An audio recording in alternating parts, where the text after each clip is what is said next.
내가 이 시간 예배를 드리는 모든 성도님들에게 풍성히 임하기를 바랍니다. 작년인가요? 작년 11월쯤에 미국에서 한번 말씀드린지 모르겠는데요. 퓨리서치 센터에서 설문을 조사했어요. 전 세계로 행해서 17개국 성인 한 1만 한 8,850명을 대상으로 설문을 조사했는데 당신의 삶을 가치 있게 만드는 것이 뭐냐? 이런 설문을 조사한 적이 있습니다. 이 조사 결과가요, 우리 한국 사람들이 이 질문의 대답의 1위가 뭐냐면, 물질적 행복이 내 삶을 가장 가치 있게 만든다가 1위였습니다. 2위가 건강이었고, 3위가 가족이었고, 4위가 일반적인 내가 하나 선호하는 것들이었습니다. 그런데요, 한국의 다른 나라들 같은 경우에는 호주라든지 영국이라든지 독일과 프랑스 같은 14개국 같은 경우에는 자기의 삶을 가장 가치 있게 만드는 1순위가 뭐냐면 가족이었습니다. 그 다음이 직업이고 친구고 건강이었습니다. 소위 가족을 최우선순위로 꼽지 않은 나라가 딱 3나라인데요. 스페인 같은 나라, 또 한국, 대만, 이 3나라만이 내 삶을 가장 가치 있게 만드는 것이 가족이 아니라고 선도해두지 않았다고 합니다. 특히 이 나라들의 조사했던 내용을 보면 소위 종교에 대해서, 내 봉사활동에 대해서는 아예 삶의 가치를 찾는 비율이 너무너무 낮았다고 합니다. 만약 여러분에게 이 설문을 한다면 어떻게 대답하시겠습니까? 내 삶을 가치 있게 만드는 것, 1순위, 2순위, 3순위 따지면 무엇이라고 대답하시겠습니까? 원래 6월인가요? 베스 대학하고 엑서 대학교에서 영국, 미국, 중국, 프랑스, 인도, 호주 등 33개국에 거주하는 7,860명의 사람들을 대상으로 우리가 이상적인 삶을 살기 위해서 얼마나 많은 돈을 벌고 싶은지에 대한 설문을 올해 6월달에 했습니다. 이게 얼마일 것 같습니까? 기준이 좀 달라져서 제가 이 설문을 올렸습니다. 86%의 국가에서요, 대다수의 사람들이 한 $1,000만 정도 되면 좀 이상적인 삶을 좀 누릴 수 있겠다. $1,000만 대충 감이 잡히십니까? 요즘에 환율이 한 1,500원 잡으면 한 150억밖에 안 됩니다. 한 150억 정도 있으면 환율 1,400만, 1,400 정도 있으면, 1,400 정도, 140억 정도 있으면, 이상적인 삶을 위한 돈이라고 생각합니다. 근데 막상요, 이 이상의 돈을 가진 사람들은 그 돈을 가지고 있다고 자신이 만족하지 못합니다. 불안하게 생각하고요. 내가 스스로 제 정도로 안전하지 못하다고 느끼고, 소위 한 $2,500만 되는 사람들의 통계에 하면, 소위 돈이 더 배잖아요. 소위 한 400억 되는 사람들이 생각할 때는 그 돈 안전하잖아요. 제 정도로 안전하지 않대요. 대상으로 설문해 보니까 어느 정도 돈이 돼야지 안전되느냐. 매년 해마다 내가 가진 돈의 25%가 증가해야지만 안전하고, 어떤 사람은 한 $10억 정도 있으면 좀 재정적으로 안전하겠다고. $10억 얼마인지 아시죠? 1조 한 280, 300 정도 됩니다. 그럼 어느 때까지 돈을 벌어야지만 재정적으로 안전하다고 느낄까요? 소위 돈으로 계속 안전을 계속 추구하면 어느 정도 돈이 갖춰지고 나면 안정되다고 생각하지만 그렇지 않습니다. 끝이 없습니다. 근데 오늘 어떤 면에서 오늘 본문의 말씀은요, 하나님께서 이런 세상의 흐름과는 전혀 정반대의 삶을 우리에게 말씀하고 있습니다. 우리 히브리서 기자가요, 우리 신자는 예수 안에서 구원받은 사람이고 하늘 보좌로 왕래하면서 완전한 하나님의 나라를 받은 사람이다. 이런 하나님 받은 사람은 날마다 은혜를 받아야 되고 경건함과 두려움을 하나님을 기쁘시게 해야 된다고 히브리서 말씀합니다. 그런 구체적인 삶으로서 13장에서 이렇게 말씀합니다. 힘들더라도 형제 사랑하기를 계속해야 되고, 도움이 필요한 사람들을 환대하고 친절하게 대해야 되고, 갇히고 학대받는 자들을 생각하고 도와야 한다고 말씀했습니다. 그런데 오늘 본문의 말씀은요, 구원받은 자로서 일상에서 우리가 주님을 닮아가는 자로서 돈에 대해서 우리가 어떻게 생각하고 살아가야 될지를 말씀하시는 말씀입니다. 그래서 우리가 주님을 닮아가는 자로서 돈에 대해서 우리가 어떻게 생각하고 살아가야 될지를 함께 좀 생각해 보기로 합니다. 크게 두 가지입니다. 첫째는요, 우리의 삶의 방식이 돈을 사랑하지 않고 있는 바를 족한 줄로 알고 소위 만족하며 감사하며 살아야 한다는 것입니다. 우리의 삶의 방식이 돈을 사랑하지 않고 있는 바를 만족하고 감사하며 살아야 되는 것이 첫 번째입니다. 오늘 본문에 보시면 히브리서 기자가요, 믿음으로 사는 삶에 있어서 이제 돈의 문제를 언급합니다. 5절 말씀 보십시오. 돈을 사랑하지 말고 있는 바를 족한 줄로 알라고 말씀하고 있습니다. 이 돈을 사랑하지 말라 이 말씀이요, 좀 죄송한 얘기지만 원문에는 동사가 아닙니다. 형용사입니다. 돈을 사랑하지 아니한다는 말이 형용사거든요. 그러면 주어가 있을 거잖아요.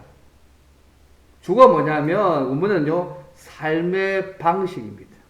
우리의 삶의 방식, 우리의 삶의 스타일이 돈을 사랑하지 않는 것이라는 것입니다. 주님을 닮아가는 자의 삶의 방식은 돈을 사랑하지 않는 것이 신자의 삶의 방식이고 스타일이라고 말씀하고 있습니다. 이 말은요, 우리 신자가 사는 삶의 방식의 우선순위가 무엇인가에 대해서 사실 말해주고 있기도 합니다.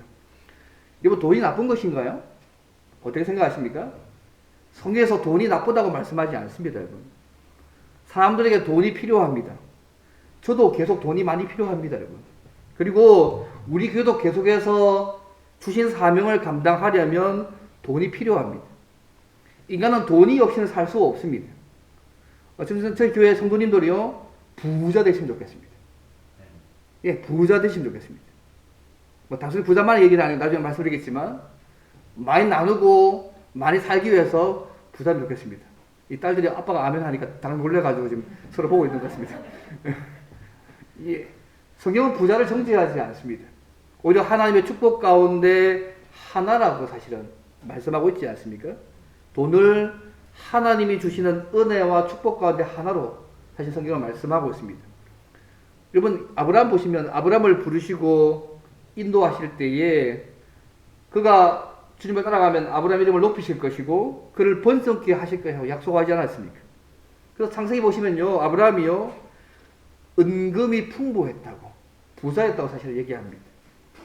욥도 보십시오. 하나님 앞에 의로운 욥, 동방에서 가장 큰 부자였습니다.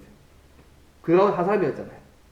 그래서 그가 그렇지만 순전하고 정직하여 하나님을 경외하면서 악에서 떠난 자라고 성경은 말씀하고 있습니다. 욥이 그에 주어진 시험을 다 통과한 후에요, 하나님께서 욥의 재산을 2배로 불려주셨다는 사실을 성경에서 보시면 잘 알 수 있습니다. 또 하나님께서 이스라엘 백성들에게 약속하잖아요. 너희들이 언약을 지키고 말씀을 지키면 들어와도 복을 받고 나와도 복을 받고 하는 모든 일에 복을 받을 것이라고 주님께서 약속하셨습니다. 그래서 우리가 성경에서 보면 부자를, 돈을 나쁘다고 정죄하지 않습니다. 근데 여러분, 어떻게 생각하세요? 신자들이 돈에 대해서 좀 긍정적이세요? 부정적이세요? 부정적인 영향이 훨씬 더 많은 것 같습니다. 왜 그럴까요? 왜냐하면 성경이 또 돈 문제에 대해서 부정적으로 말하는 부분도 꽤 있기 때문에 그렇습니다. 예를 들면 주님께서 이렇게 말씀하셨잖아요. 마태복음 19장에 주님께서 부자는 천국에 들어가기가 쉽다고 하셨습니까? 어렵다 하셨습니까? 어렵다 하셨습니다. 낙타가 바늘기로 들어가는 것이 부자가 하나님 나라에 들어간 것보다 쉽다고 말씀하면서 부자가 하나님 나라에 들어간 것이 쉽지 않음을 얘기합니다. 또 마태복음 6장 이런 말씀 있잖아요. 하나님과 재물을 겸하여 섬길 수 없다. 하나님과 만몬신을 겸하여 섬길 수 없다고 이야기하고 있습니다. 심지어 디모데전서 6장 이렇게 말씀합니다. 돈을 사랑함이 일만 악의 뿌리가 되나니 이것을 탐내는 자는 미혹을 받아서 믿음에서 떠나서 많은 근심으로서 자기를 찔렀다고 말씀합니다. 돈을 하늘 축복과 은혜의 부분을 하나 얘기하지만 또 동시에 돈이 가지고 있는 부정적인 말씀도 동시에 하나님께서 말씀하고 있습니다. 그래서 우리가 이 부정적인 말씀 때문에 돈에 대해서 그렇게 긍정적이지도 않고 오히려 부정적인 요소가 더 많이 강한 것 같습니다. 근데 우리가 돈에 대한 부정적인 부분에만 주의를 기울이시면 돈에 대해서 하나님이 주신 그 그림이 아니라 삐뚤어진 그림을 가지게 될 가능성이 많습니다. 이번 성경에 보면 재물 자체가 문제가 아니잖아요. 그죠? 돈을 많이 가지고 있는 것 자체가 문제가 아니지 않습니까? 그 돈을, 그 재물을 어떻게 벌었느냐, 그리고 그것을 어떻게 사용하느냐가 더 중요한 문제임을 성경은 계속 말씀하고 있습니다. 문제가 뭘까요, 여러분? 삶의 우선순위의 문제가 더 중요합니다. 오늘 보면 신자의 삶의 방식은 그 우선순위가 뭘까요? 하나님이 우리의 삶의 가장 우선 기준입니다. 그 하나님을 예배하고 섬기는 삶이 신자의 삶의 우선순위입니다. 그러니까 실제 우리의 삶의 방식을 보면, 또 신자의 삶의 방식을 보면 하나님과 그분의 말씀의 원리가 우리의 삶을 지배하는 것이 아니라 마치 돈이 우리의 삶을 지배하는 것처럼 보일 때가 많은 것 같습니다. 이것이 오늘만의 현상이 아니고요, 1세기 당시에 이 히브리서 기자가 이 편지를 쓸 당시의 상황이고요, 지금도 별 차이가 없는 것처럼 보입니다. 톰 샤이라는 사람이 있습니다. 그죠? 아마 정보사님이 책을 읽어보셨을 건데, 겨자시대 맥세상이라고, 아마 민족 읽어봤을지 모르겠지만, 그 책에 보면 오늘날 사람들이 인생의 의미와 가치를 경제주의에, 돈에 두고 있답니다. 그렇기 때문에 소위의 맥도날드식 같은 경제성장의 법칙과 자본주의의 원리가 삶 전체를 지배하고 있다고 오늘 사람들 삶의 모습을 얘기합니다. 그래서 돈을 숭배하는 사상이 깊숙이 되어 있는데, 처음에는 인간이 돈의 주인이었대요. 그러다가 이제는 돈이 인간의 주인이 되고 있는 삶을 볼 수 있다고 얘기합니다. 그래서 돈이요, 이제는 한 사람의 인격, 가치를 매길 때 가장 중요한 척도가 돈이 됐다고. 돈 없으면 인격도 없고 가치도 없는 존재처럼 여겨지는 시대가 되었다고 얘기합니다. 근데 이 사람이 이 책에서 더 중요한 게 뭐냐면, 신자들조차도 이러한 자본주의 사상에 물들어서 말은 예수님이 우선이고 하나님을 경외하는 일이 먼저라고 말하지만 실제 삶 속에서는 내가 승진되어지는 삶, 내 삶이 점점 더 나아지는 삶의 그런 삶, 경제적 안정이 그 삶에 더 우선이 되어 있다는 것들을 지적했습니다. 저는 나름대로 이 시대를 잘 보고 있는 부분이라고 생각합니다.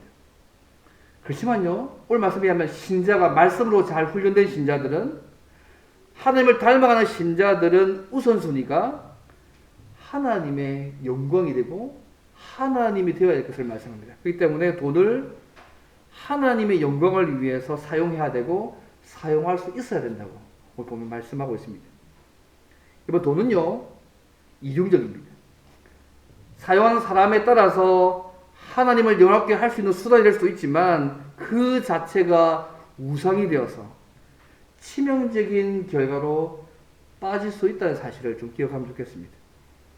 그리고 본문이 뭐라고 말씀합니까? 돈을 사랑하지 말라고 말씀하고 있습니다.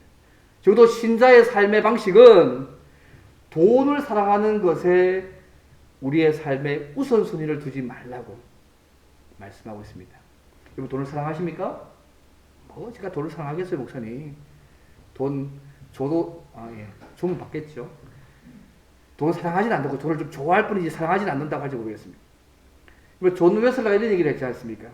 사람이 돈에 대한 탐욕에 빠지면 하나님이 점점 멀어져서 보이지 않게 되어져서 결국은 하나님이 없는 것처럼 생각하는 무신론 상태에 처할 수 있다고 얘기합니다.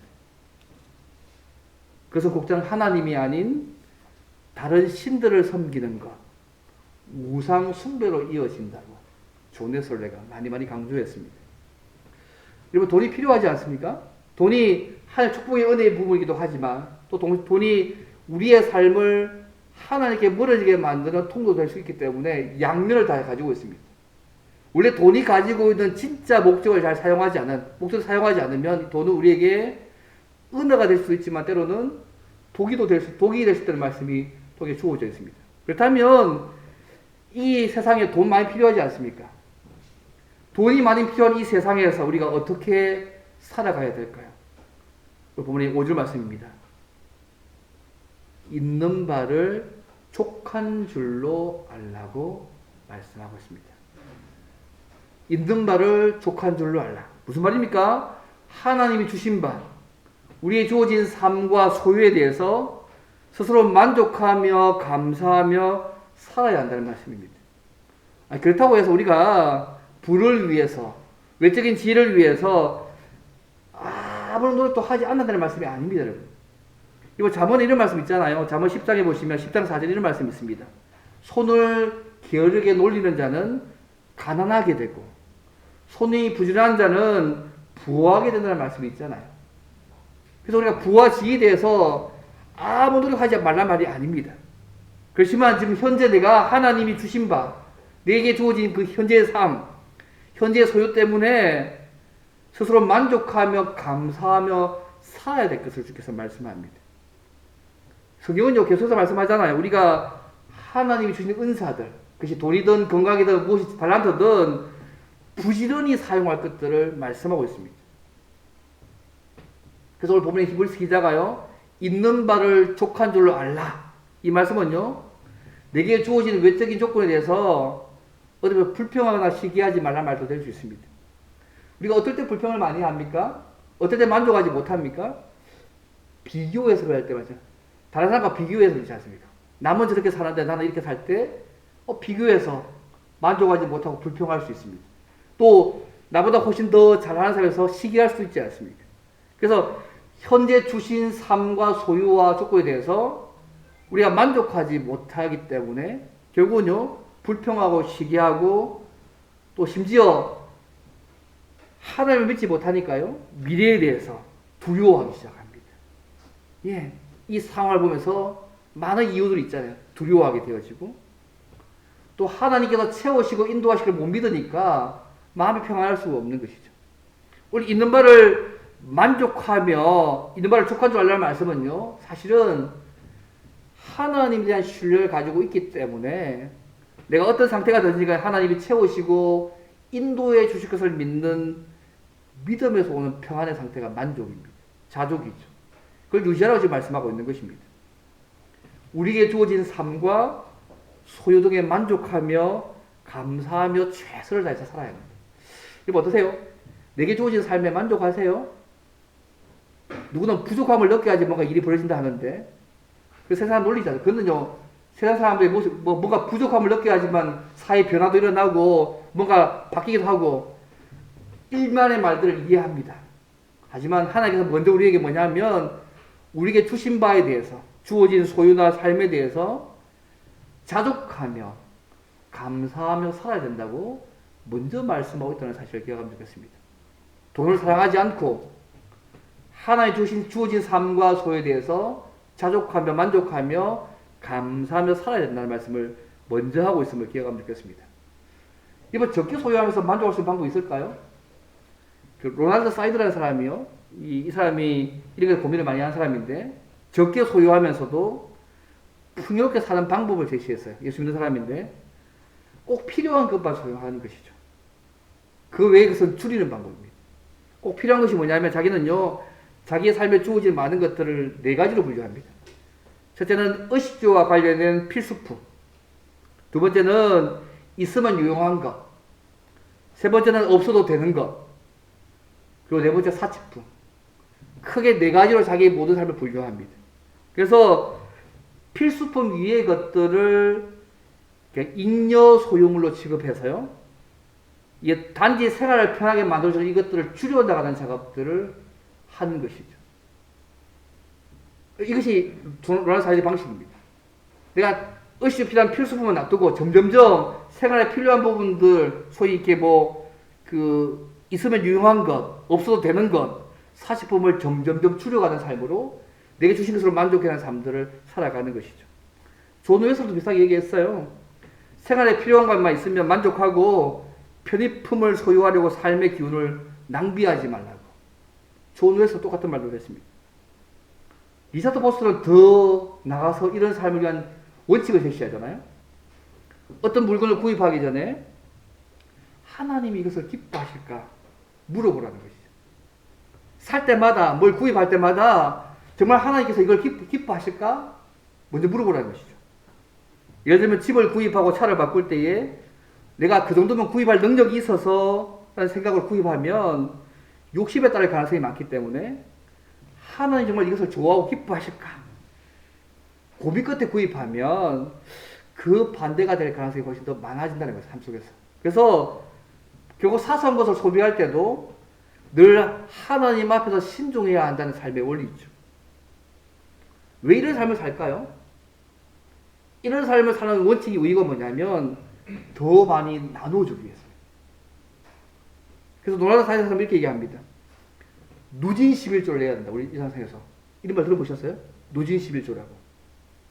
우리가 누진 11조를 실천하면 더 많은 소유를 다른 사람과 나눌 수 있다고. 누진 11조가 뭐냐면요, 생활에 꼭 필요한 필요 소득의 액수를 정하고 그 액수를 넘어서는 잉여 소득에 관해서는 소득이 증가하는 범위마다 헌금의 비율을 높여가는 거죠. 그래서 해당 소득의 20%, 30%, 40%, 50% 이렇게 넘어가는 거죠. 우리가 살아가는 소위 이게 뭐죠? 리고리 같은 사람은 소득의 90%를 헌금하잖아요. 10%까지 살지 않습니까? 그래서 이 누진제를 적용한 더 많은 11조를 드리라는 것이죠. 그래서 신자가 생활비, 자녀 교육비, 노후 적립금 등 이런 걸 기본적인 소득 외의 잉여 소득은 가능한 사람들과 나누려고 했어야 된다. 이게 그분의 삶의 모습입니다. 그래서 조선에서 이렇게 얘기했습니까? 할 수 있는 사람 많이 벌고, 할 수 있는 사람 많이 저축하고, 그 다음 가능한 모든 것을 나눠줘라. 왜 이런 삶들을 살까요? 돈을 사랑치 않고, 주신 바에 대해서 만족하고, 감사하며 살아가기 때문에, 그분께 주신 그 돈의 목적에 따라 삶을 살려고 하니까, 이런 삶을 살아가는 것이죠. 누가 이런 얘기를 하더라고요. 무엇이 우리의 삶에 가장 소중한지를 평가할 수 있는 방법이 하나 있대요. 무엇을 잃는 것이 가장 두려운 것인지 자문해 보면 그것이 내가 가장 소중하게 여기는 것이라고. 여러분, 무엇을 잃는 걸 가장 두려워하십니까? 여러분 삶 속에 무엇이 이루어지면 가장 두려우십니까?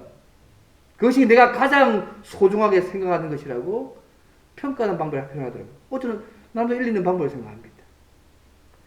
하나님을 잃는 것이 두려운 사람이 가장 두려운 사람은 하나님이 있을 거잖아요. 물질이 이루어지기가 가장 두려운 사람은 물질이 자기 삶에 가장 중요한 것이고요. 또 다른 무엇이 이루어지기가 두려워지면 그것이 내 삶에 가장 중요한 거 아니겠어요? 좋은 평가 방법을 생각합니다.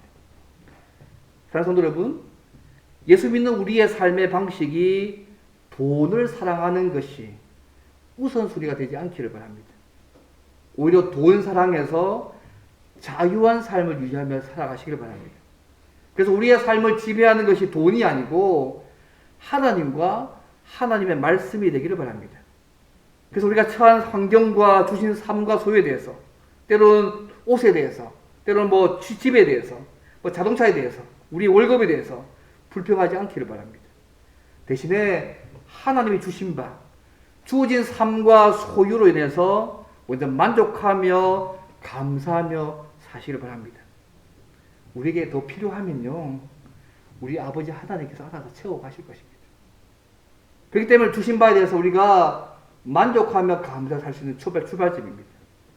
그래서 날마다 하나님과 말씀을 우리의 삶의 가장 중요한 가치로 여기고 주어진 것에 만족하며 감사하며 최선을 다하며 하나님을 예배하고 섬기는 삶을 살아가는 저 여러분 되면 좋겠습니다. 이 첫 번째입니다. 우리의 삶의 방식이 돈을 사랑하지 않고 있는 바, 주신 소유와 삶에 대해서 만족하며 감사하며 사는 삶이 첫 번째입니다. 그렇다면 두 번째입니다. 그럼 우리가 어떻게 하면 그러면 돈을 사랑하지 않고 있는 바를 족한 줄을 알고 감사하며 살 수 있을까? 이걸 본문의 두 번째 부분입니다. 거의 두 가지만 생각할 겁니다. 돕는 자가 되셔서 우리를 버리지 않고 도우시는 하나님을 믿고 두려워하지 말아야 합니다. 그럼 이렇게 살 수 있습니다. 돕는 자가 되셔서 우리를 버리지 않고 도우시는 하나님을 믿고 그 다음에 두려워하지 않으면 이 삶을 살아갈 수 있다고 오늘 본문이 말씀합니다. 왜 우리는 있는 바를 족한 줄을 알고 감사하며 살아가야 될까? 여러분 5절 말씀 후반절 보십시오. 있는 바를 족한 줄을 알라면서 그 다음에 빠진 말이 있습니다. 왜냐하면 한국말에 빠져 있습니다. 원어에 있습니다. 그가 친히 말씀하시기를 내가 결코 너희를 버리지 아니하고 너희를 떠나지 아니하리라 하셨다고 말씀합니다. 왜 우리가 돈을 사랑하지 않고 있는 바를 족한 줄을 알고 살아가야 할까요? 그 이유가 뭐냐면 하나님께서 친히 내가 결코 너희를 버리지 아니하고 너희를 떠나지 아니하겠다고 말씀하셨기 때문입니다. 사랑하는 성도 여러분, 이 말씀을 믿으십니까? 우리가 하나님의 자녀이면 하나님께서 결코 우리를 떠나거나 버리지 않으심을 믿으십니까? 이것이요. 우리가 돈을 사랑하지 않고 있는 바를 족한 줄 알고 감사하며 살아갈 수 있는 출발점의 이유입니다.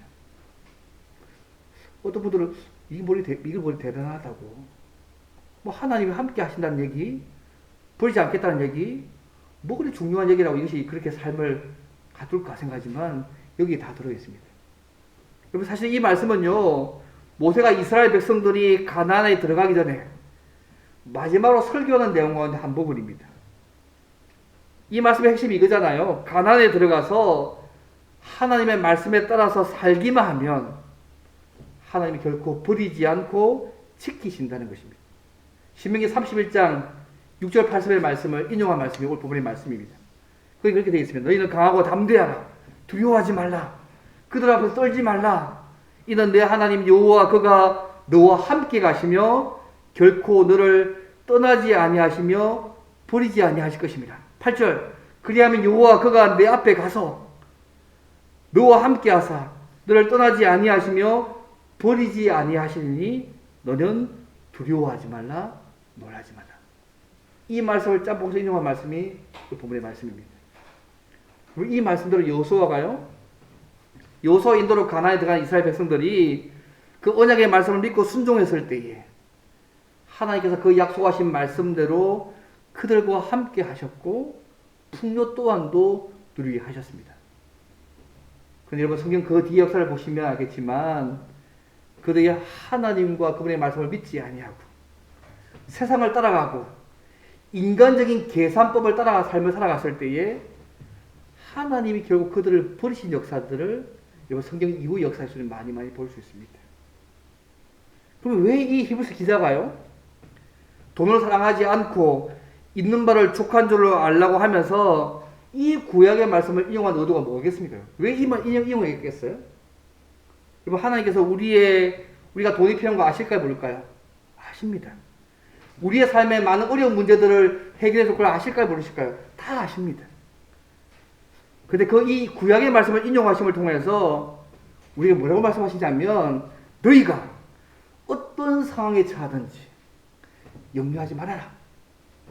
이 언약의 말씀을 기억하며 감사하며 살아간다면 하나님이 절대로 너희를 버리지 않으실 것이고 지켜주실 것이다.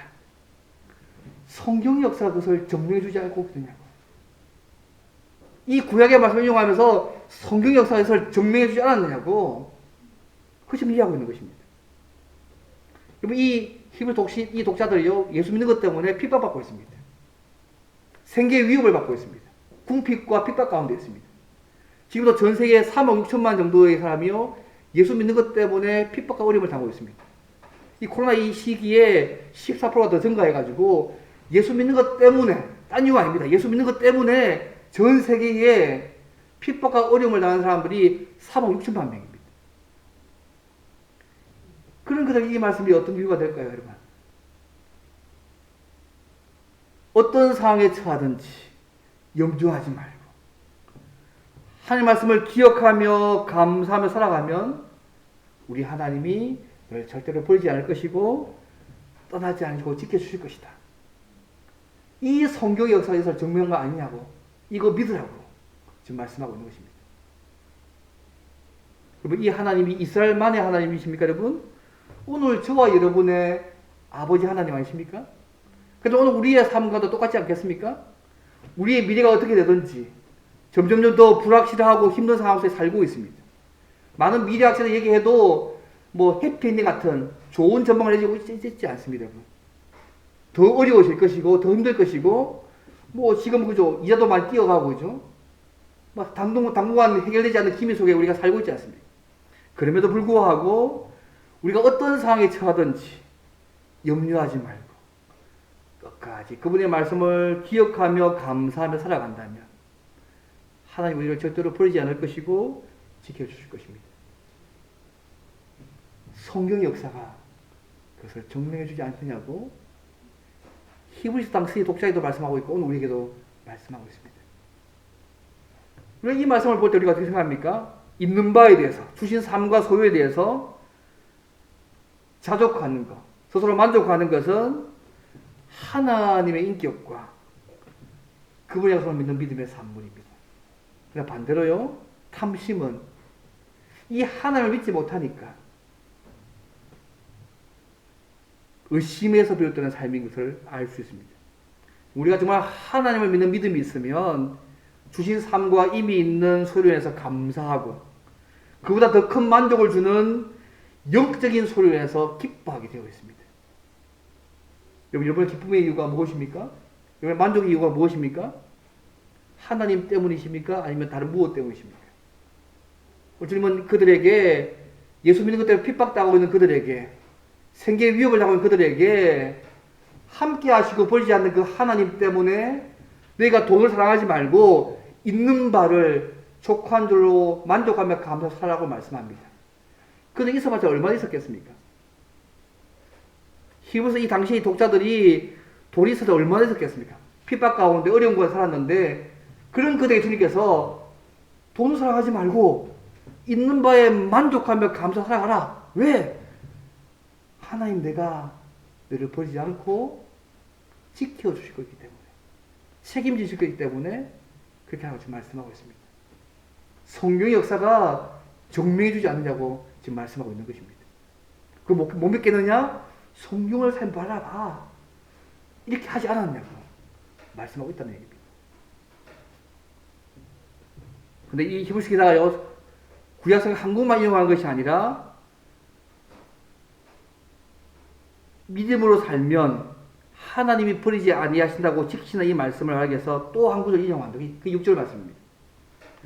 그러면 우리가 담대히 말하되 주는 나를 돕는 이시니 내가 무서워하지 아니하겠노라. 사람이 내게 어찌하리요 하노라고 말씀합니다. 시편 118편 6절의 말씀 인용입니다. 여호와는 내 편이시라.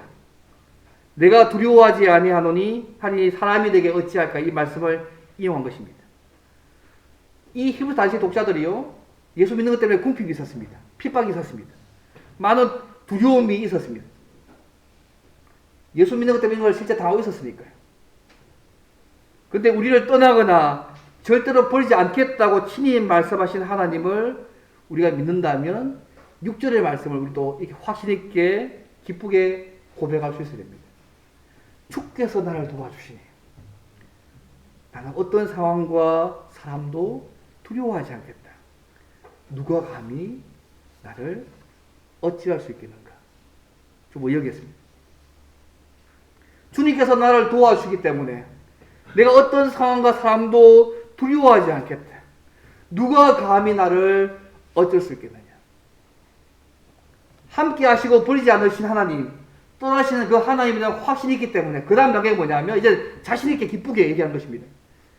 주께서 나를 도와주시기 때문에 내가 어떤 상황도 어떤 사람도 두려워하지 않겠다. 누가 감히 나를 어찌할 수 있겠느냐고. 그 다음 단계 고백입니다. 이 고백을 하나님 앞에서 날마다 할 수 있으면 좋겠습니다. 예, 이것이 히브리 고백입니다. 너무 멋지지 않습니까? 이 고백이 저와 여러분의 날마다의 고백이 되시면 좋겠습니다. 물론 우리가 이 땅에 살 때에 돈이 꼭 필요합니다. 그러나 하나님을 의지하고 믿음으로 살면 하나님이 채우시고 인도하신다는 믿음을 여러분 가지셔야 합니다. 마태복음 6장에 이런 말씀 있지 않습니까? 그런데 너희는 먼저 그의 나라와 그의 의를 구하라. 그리하면 이 모든 것, 먹을 것, 입을 것, 마실 것을 너에게 더하여 주시겠다고 말씀하고 있지 않습니까? 시편 25편에 이런 말씀이 있습니다. 여호와의 친밀하심이 그를 경유하는 자들에게 있을 것이다. 이 하나님에 대한 인격, 그걸 약속한 믿음이 없으면 우리의 삶의 우선순위가 역전될 위험성이 있습니다. 이제는 믿음의 계산법이 아니라 세상의 계산법으로 살 수밖에 없습니다. 왜요? 이 하나님을 못 믿으니까요. 얼마나 불안하겠어요. 그러니까 세상 계산법으로 살아가야죠. 그러나 이 하나님을 신뢰하면 믿음의 계산법, 이해되지 않지만 이 믿음의 계산법으로 살아갈 수 있고 세상의 계산법들을 버릴 수 있습니다. 믿음의 계산법이 아니라 세상의 계산법으로 살게 되면 그 다음 단계가 뭐냐면 탐심에 사로잡히게 될 가능성이 많습니다. 우리가 신자로서 하나님 앞에서 더 경건하고 더 거룩해지는 욕구와 하나님의 뜻을 성취하려는 욕구가 늘 우리가 채워지도록 예를 쓸 필요가 있습니다.